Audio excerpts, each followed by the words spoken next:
They are doing it in a day now. That is the line I keep coming back to. Not because I want to scare people, but once serious violence starts happening in ordinary places, at ordinary times, around ordinary people, the way you think about preparedness has to change. You cannot just say, I will avoid dark alleys. You cannot just say that happens somewhere else. And you cannot build your safety plan around the idea that someone trained will always appear instantly. Sometimes help is minutes away. Sometimes you are the first person there. And in those first few minutes, what you carry, what you know, and how calm you can stay can genuinely matter.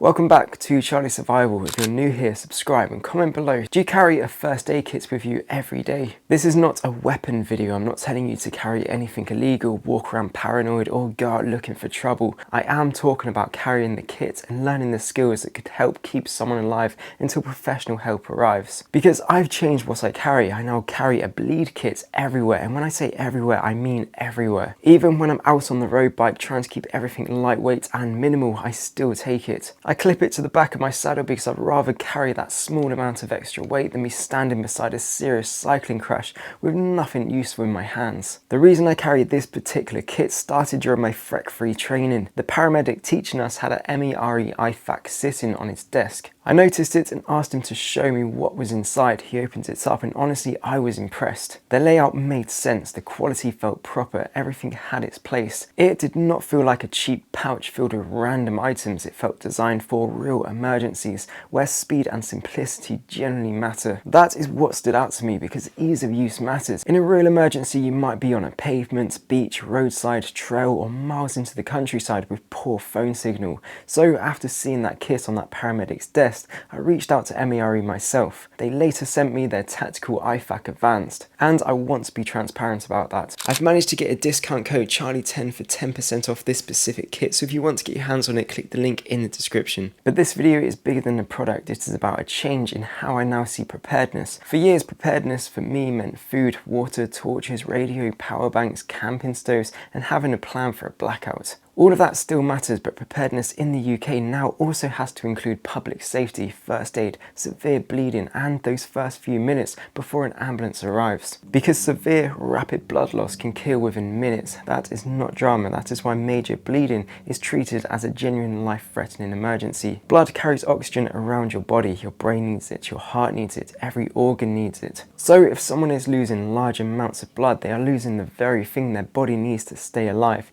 That is why catastrophic bleeding can take priority. A lot of people think first aid begins with CPR, and CPR is vital when someone is in cardiac arrest, but in trauma, if there is a massive external bleeding, that severe bleed needs immediate attention. The latest UK resuscitation guide says to manage severe bleeding first. Think about it in this way: if someone is in traumatic cardiac arrest because they have lost a huge volume of blood, chest compressions do not magically replace that missing blood. And if severe external bleeding is still uncontrolled, you have not solved the immediate problem. That is why stopping life-threatening bleeding matters. Call 999, make sure the scene is safe, apply firm direct pressure, use appropriate dressings or a tourniquet when indicated and when you know how to use it. Then keep working through what needs to be done and follow the emergency call handler's instructions. Do not be a hero, be useful. I've completed FREC-free and I've booked my FREC-4 course as well because I want to keep building those skills. And honestly, the more I learn, the more I think proper first aid should be normal, not extreme, normal.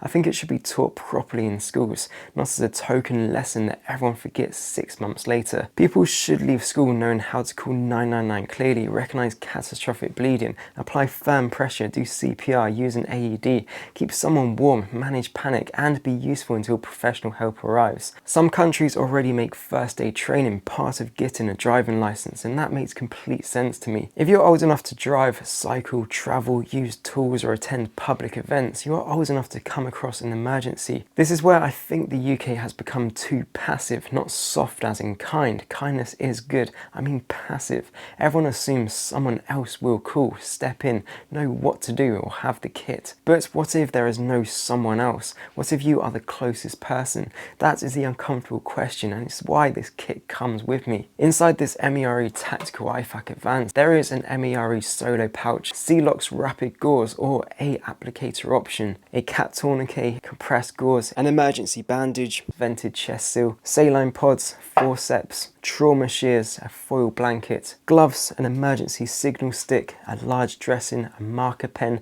and the patch. Some of the equipment is simple, some is advanced. A tourniquet, hemostatic gauze, a chest seal, not things you want to be trying to understand for the first time during the worst moment of someone's life. So my message is not simply buy a kit, my message is get trained, then carry useful kit. Because kit without training can give false confidence, but training without kit can leave you standing there empty-handed. You need both, and that brings me back to the bike. When I am on my road bike, I clip the kit to the back of my Brooks saddle. I could leave it at home and save a little weight, but cycling has shown me why I want it close. You can be miles away from home and come across another cyclist, motorcyclist, pedestrian, or road traffic collision before emergency services arrive. The same goes for any kit. A kit at home is useful at home. A kit in the boot is useful near the car, but if you're walking through town, that kit might as well be on the moon. Accessibility matters. Can you reach your kit quickly? Do you know what's inside? Can you open it under stress? Can someone else find it if you told them where it was? That is the difference between owning gear and being prepared. And around this point, if you're thinking,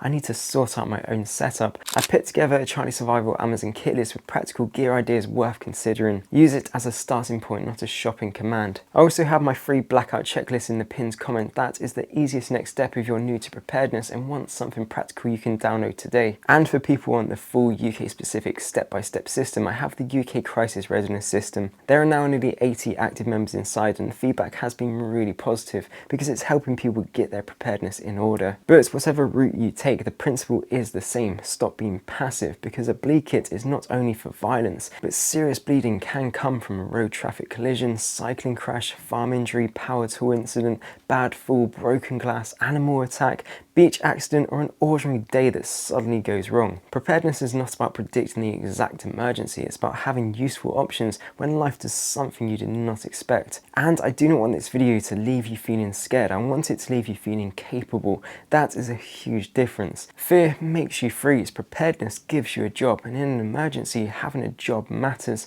Make sure the scene is safe, call 999. Put gloves on if available, control life-threatening bleeding, apply direct pressure, use appropriate equipment within your training, keep the casualty warm, reassure them, watch for changes, follow the cool handler, hand over clearly when help arrives. Real preparedness is not fantasy, anger, illegal weapons, or pretending you are special forces because you brought a pouch online. It is training, practice, checking expiry dates, knowing your limits, staying legal and staying calm. It is becoming the person who can help for 5 minutes until someone better trained takes over. And in an ever-changing UK, I do not think that is extreme anymore. I think it is basic responsibility, because the old assumption has gone. The idea that serious things only happen somewhere else at night in bad areas to other people does not feel believable anymore. People who have seen attacks in daylight, ordinary people caught in situations they never expected, bystanders freeze, and how quickly everything can change. And once you accept that, you have two choices: ignore it or adapt. That does not mean hiding from life, it means living with your eyes open. It means walking with your head up, keeping your phone charged, knowing exits, carrying useful kits, getting trained, and being calm enough to help. That is what this MERE kit represents to me, not fear, responsibility. I hope I never open this kit for real. I hope it sits there for years and expires before I ever need to use it. But if that day comes, I'd rather be carrying it, have the training, and be able to help than stand there empty-handed, wishing I'd taken reality seriously. That is what Charlie Survival is about, not panic, reality, and how to adapt. And again, if you want to get your hands on this high-quality piece of equipment, click the link in the description and use the code Charlie10 for 10% off. So let me know in the comments what you carry now or what you think you need to add, and subscribe if you want calm, practical UK preparedness without the nonsense. The easiest next step is the free blackout checklist in the pinned comment. Start there, get the basics in place, and build momentum. If you want a complete UK specific plan rather than random tips scattered across dozens of videos, the UK Crisis Readiness System is the deeper next step. And if you just want practical gear ideas, my Charlie Survival Amazon kit list is there as a useful reference. The government is deciding whether to push mainstream media above creators like myself, so if you want to learn all about that and how creators like me might be buried, click this video on screen and I'll see you over there.